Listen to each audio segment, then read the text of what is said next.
how are you? Myself Jyoti Gupta, back again with my continuation video of rational number, chapter number 1, exercise 1.1, question number 5. First of all, we will discuss about properties. सबसे पहले हम properties के बारे में discuss करेंगे, क्योंकि last time जो हमने प्रॉपर्टीज के बारे में मैंने आपको बताया था, वो याद होगा आपको कौन कौन सी प्रॉपर्टी मैंने आपको करवाई थी। प्रॉपर्टीज, फर्स्ट प्रॉपर्टी कौन सी थी? क्लोजर। इसमें की क्लोजर प्रॉपर्टी क्या होती है? जिसमें नेचर एक ही जैसे होती है, यानी कि दो होल नंबर को अगर हम प्लस करेंगे तो आंसर हमारा होल नंबर में आना चाहिए, और दो इंटीजर्स को अगर हम प्लस करेंगे तो आंसर हमारा इंटीजर्स में आना चाहिए। अब यहाँ पर हमारा जो मेन यूज होगा वो इन प्रॉपर्टीज का होगा। सेकंड प्रॉपर्टी कौन सी है? Commutative property. इसमें मल्टीप्लीकेशन में देखते हैं हम, मैंने आपको लास्ट क्लास में भी बताया था, a into B is equal to B into A. ये ऑर्डर में होती है, जो ऑर्डर में हमें क्या बताती है, अगर मैं a को b से मल्टीप्लाई करती हूँ या मैं b को a से मल्टीप्लाई करती हूँ तो बात तो बराबर ही है। मैं 2 को 4 से करूँ या 4 को 2 से करूँ, आंसर तो 8 ही आएगा। नेक्स्ट देखिए एसोसिएटिव प्रॉपर्टी, ये भी मैंने आपको लास्ट टाइम बताई थी, कम्यूटेटिव और एसोसिएटिव। इन प्रॉपर्टीज को ध्यान से देखिए, इनमें एक ही चीज का डिफरेंस है, वो कौन सा है? इसमें 2 नंबर्स होते हैं और इसमें 3 नंबर्स होते हैं। कैसे? जैसे देखिए a इंटू बी इंटू सी, मैं इन दोनों को मल्टीप्लाई करके यानी b इंटू सी को मल्टीप्लाई करके फिर a से करूंगी तो आंसर सेम आएगा कि पहले मैं a इंटू बी को मल्टीप्लाई करके जो आंसर आएगा उसको मैं c से मल्टीप्लाई करूंगी, तो दोनों क्या होंगे? लेफ्ट हैंड साइड और राइट हैंड साइड क्या हो जाएंगे? इक्वल हो जाएंगे। उसके बाद है कौन सी प्रॉपर्टी मैंने आपको बताई थी? डिस्ट्रीब्यूटिव प्रॉपर्टी, जो मैंने आपको बताई थी मोस्ट इंपॉर्टेंट होती है। इसका हर एक क्वेश्चन में मोस्ट प्रॉब्ली यूज होता ही है। देखिए a इंटू ब्रैकेट में b प्लस माइनस का क्या मीनिंग है बताइए? प्लस माइनस का क्या मीनिंग है? मतलब ये प्लस में भी हो सकती है और ये माइनस में भी हो सकती है ना। तो ये b प्लस या माइनस में c, और आंसर इसका कैसे आएगा? पहले मैं a को किससे मल्टीप्लाई करूंगी? b से, तो a भी आएगा, और फिर मैं किससे मल्टीप्लाई करूंगी? a को c से, तो क्या आएगा? ac। ये प्लस में भी हो सकता है और माइनस में भी, इसमें कोई कंफ्यूजन वाली बात नहीं है। रेगुलरिटी बनाए रखिएगा, वीडियो को ध्यान से देखिएगा और लास्ट तक देखिएगा, जब भी आपको क्वेश्चन समझ में आएंगे, नहीं तो आपको क्वेश्चन समझ में नहीं आएंगे। उसके बाद देखिए मल्टीप्लिकेटिव इनवर्स, मैंने आपको लास्ट क्लास में क्या करवाया था? Multiplicative inverse. आपको अच्छे से समझ में आ गया था। मैंने आपको उसमें ये भी बहुत अच्छे तरीके से समझाया था कि इसमें प्लस और माइनस को बिल्कुल भी चेंज नहीं करना है। इसमें आपको क्या करना है? सिर्फ रेसिप्रोकल। कैसे? जैसे 1/2 होगा तो क्या आ जाएगा? 2, ठीक है, और 2 होगा तो क्या आ जाएगा? 1/2। बहुत ही सिंपल मेथड से मैंने आपको समझाया था। यहाँ पर आप थोड़ा ध्यान दीजिएगा, a/b, इट मीन्स मैंने आपको बताया था a/b किसके इक्वल होगा? b/a के। मैंने सीधा ही इसको रेसिप्रोकल कर दिया, ये मल्टीप्लिकेटिव इनवर्स होगा। देखिए इसको मैं इस तरीके से भी लिख सकती हूँ, ये ऑर्डर इस क्वेश्चन में यूज होगा, इसलिए आप इसको जरा ध्यान से समझिएगा। कैसे? a/b को अगर मैं इसके मल्टीप्लिकेटिव इनवर्स से मल्टीप्लाई कर देती हूँ, मैं दोबारा रिपीट कर रही हूँ, a/b ये हमारा क्वेश्चन है, अगर मैं इसके मल्टीप्लिकेटिव इनवर्स को मल्टीप्लाई कर देती हूँ तो देखिए a से a कट हो जाएगा, b से b कट हो जाएगा, तो आंसर क्या आ जाएगा? 1। आंसर क्या आ जाएगा? 1, ठीक है। उसके बाद क्या है? Additive inverse. ये भी मैंने इससे लास्ट क्लास में आपको करवाया था, बहुत ही अच्छे तरीके से करवाया था उस टाइम, और मैंने आपको कहा था एडिटिव इनवर्स क्या होता है? प्लस का हम माइनस कर देते हैं और माइनस का हम क्या कर देंगे? प्लस। फॉर एग्जाम्पल जैसे मैंने यहाँ लिया है a/b किसके इक्वल होगा? -a/b के। इसमें मैंने क्या किया था? a/b, इसका मैं अगर एडिटिव इनवर्स करूंगी तो क्या आएगा? ये पॉजिटिव है, और पॉजिटिव का एडिटिव इनवर्स क्या होता है? नेगेटिव, तो -a/b। इसी तरह से a/b को अगर मैं इससे प्लस करती हूँ, किससे? इसी से ही, -a/b से, तो साइन तो माइनस का ही लगेगा ना अगर मैं प्लस भी करूंगी तो, क्योंकि नेगेटिव हो जाएगा, तो हमारा आंसर क्या आ जाएगा? 0। तो ये भी हम इसी आइडेंटिटी में यूज करेंगे, एडिटिव इनवर्स और मल्टीप्लिकेटिव इनवर्स। ये 2 आइडेंटिटी मैंने आपको बिल्कुल क्लियर की है। मल्टीप्लिकेटिव इनवर्स में ये है और एडिटिव इनवर्स में a/b -a/b is equal to 0। It's clear. Now come to next topic, multiplicative identity. ये मुझे आज आपको करवानी है। मल्टीप्लिकेटिव आइडेंटिटी क्या होती है, बिल्कुल अच्छे से और ध्यान से समझिएगा, क्योंकि ये आइडेंटिटी अभी यहाँ यूज होने वाली है और ये बहुत ही इंपॉर्टेंट आइडेंटिटी होती है। क्या है? बहुत ही इंपॉर्टेंट आइडेंटिटी है, इसका यूज होगा। अब देखिए मैंने इसमें क्या किया है, मैंने इसमें बहुत ही सिंपल तरीके से आपको समझाया है a × 1, ठीक है। मैं a इंटू 1 लिखती हूँ या 1 इंटू ए लिखती हूँ, ये दोनों ऑर्डर तो एक ही जैसे होंगी ना।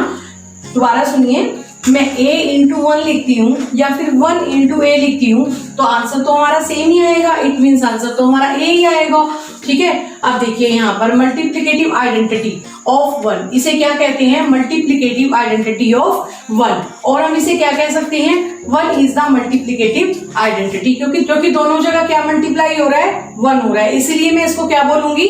मल्टीप्लिकेटिव आइडेंटिटी ऑफ 1, और 1 is the multiplicative identity. It's clear? It's clear? I hope you understand very well. अब हम इसके अकॉर्डिंग क्या करेंगे? क्वेश्चन करेंगे। क्वेश्चन कौन सा है? Question number 5।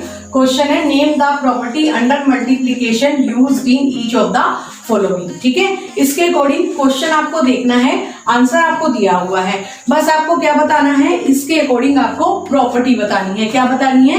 प्रॉपर्टी की कौन सी प्रॉपर्टी यूज हो रही है। जैसे देखिए, -4/5 इंटू 1 इंटू -4/5, ध्यान से बताइए कौन सी प्रॉपर्टी आएगी। अभी मैंने आपको डिस्कस किया है इस प्रॉपर्टी के बारे में। कौन सी आएगी? मल्टीप्लिकेटिव आइडेंटिटी, क्योंकि यहाँ पर इसमें a में भी 1 मल्टीप्लाई हो रहा है और दोबारा इसी में देखिए, यहाँ पर इसको a मान लीजिए, मैंने इसको a ले लिया है और यहाँ पर मल्टीप्लाई 1 से करती हूँ। देखिए a इंटू 1, a में कोई भी नंबर हो सकता है, कोई भी डिजिट हो सकती है, उस a में कोई भी डिजिट हो सकती है या कोई भी नंबर हो सकता है। जैसे a में मैं 1 को मल्टीप्लाई करूंगी या 1, ये a ही तो है ना, ये a ही तो है, तो 1 इंटू a, आंसर क्या आ जाएगा मेरा? सेम। यहाँ पर a की जगह क्या आ गया? -4/5। तो मेरी कौन सी आइडेंटिटी होगी? Multiplicative identity. मैं यहाँ लिख देती हूँ मल्टीप्लिकेटिव आइडेंटिटी। कौन सी आइडेंटिटी होगी यहाँ पर? Multiplicative identity. कौन सी आइडेंटिटी होगी यहाँ पर? Multiplicative identity. ठीक है, clear? It's clear. I hope you understand very well. Next question है हमारा, कौन सा है? -13/17 into -2/7 is equal to -2/7 into -13/17। ध्यान से देखिए, अभी मैंने आपको प्रॉपर्टी डिस्कस की है। कौन सी प्रॉपर्टी है? ध्यान से बताइए देख करके। -13/17 इंटू में -2/7 इंटू में -13/17। बताइए कौन सी प्रॉपर्टी? अभी देखिए, सेकंड जो है हमारा क्वेश्चन क्या है? -13/17 into -2/7 is equal to -2/7 into में -13/17। जरा सोचिए, दिमाग की बत्ती जलाइए और बताइए ये कौन सी प्रॉपर्टी है। अभी मैंने आपको करवाई है, ये प्रॉपर्टी सारी ही करवाई है। क्लोजर है, कम्यूटेटिव है, एसोसिएटिव है या फिर डिस्ट्रीब्यूटिव है। बताइए कौन सी प्रॉपर्टी है। देखिए मैं आपको बता देती हूँ कम्यूटेटिव प्रॉपर्टी। ध्यान से देखिए, a into B is equal to b into A. ठीक है, ध्यान से देखिए, a into B, b into A. Order देखिए दोनों, मतलब अगर मैं a को पहले लिखूं या मैं a को बाद में लिखूं, ठीक है, b को पहले लिखूं और a को बाद में लिखूं, बात तो बराबर ही है, वही है ये। मैं इसको a मान लेती हूँ -13/7, इसको मैं b मान लेती हूँ। ठीक है, और ये यहाँ इसको क्या मान लूंगी? मैं b मान लूंगी और इसको क्या मान लूंगी? a। देखिए a इंटू बी और यहाँ पे क्या है? b इंटू ए। समझ में आ रहा है आपको? a इंटू बी, यहाँ पर क्या हो जाएगा? b इंटू ए। अब समझ में आ गया होगा कौन सी प्रॉपर्टी है ये? Commutative property. मैं यहाँ लिख देती हूँ आपको commutative property. Commutative property. It's clear? अच्छे से समझ में आ गया होगा आपको। मैं एक एक स्टेप आपको क्लियर करवाऊंगी, आप वीडियो देखते रहिएगा, क्योंकि जब तक आप पूरी नहीं देखेंगे आपको समझ में नहीं आएगी। आप देखिए ध्यान से, -19/29 इंटू 29/- 90। अब ये बताइए क्या है? अभी मैंने आपको करवाया था ये सेम टू सेम। क्या होगा ये? कौन सी प्रॉपर्टी होगी और कौन सी आइडेंटिटी होगी? बताइए। -19/29 इंटू में 29/- 90। देखिए आपको कुछ ध्यान आ रहा होगा, ये मल्टीप्लिकेटिव इनवर्स है। क्या है? ये रहा, देखिए मल्टीप्लिकेटिव इनवर्स। मैंने आपको अभी भी बताया था कि मल्टीप्लिकेटिव इनवर्स क्या होता है? a/b। इसका इनवर्स क्या हो गया? b/a।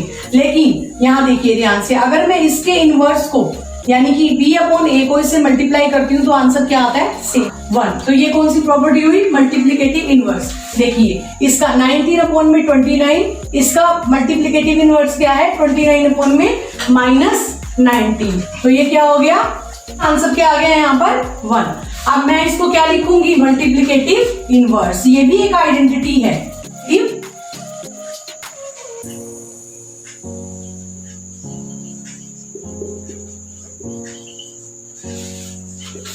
Multiplicative identity, clear. Multiplicative identity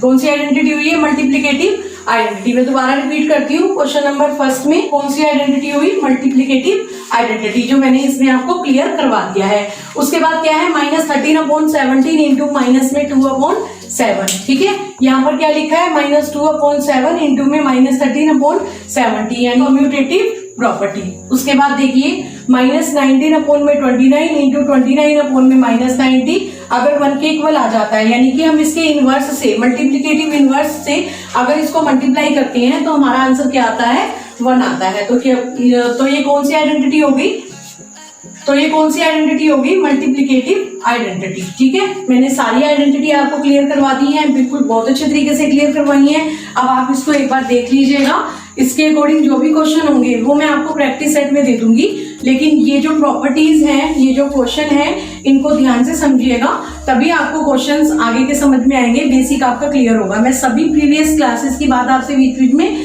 करती रहती हूँ। ठीक है, तो आप ये वीडियो को अच्छे से देख लीजिएगा। अगर आपको पसंद आती है मेरी वीडियो तो एक लाइक जरूर कर दीजिएगा। लास्ट में मैं आपसे यही कहना चाहूंगी, life is important for us, so please stay at home and don't come outside. और जो भी क्वेश्चंस हैं अगर आपको नहीं समझ में आते हैं तो आप कमेंट्स में लिख दीजिएगा, मैं वो आपको समझा दूंगी।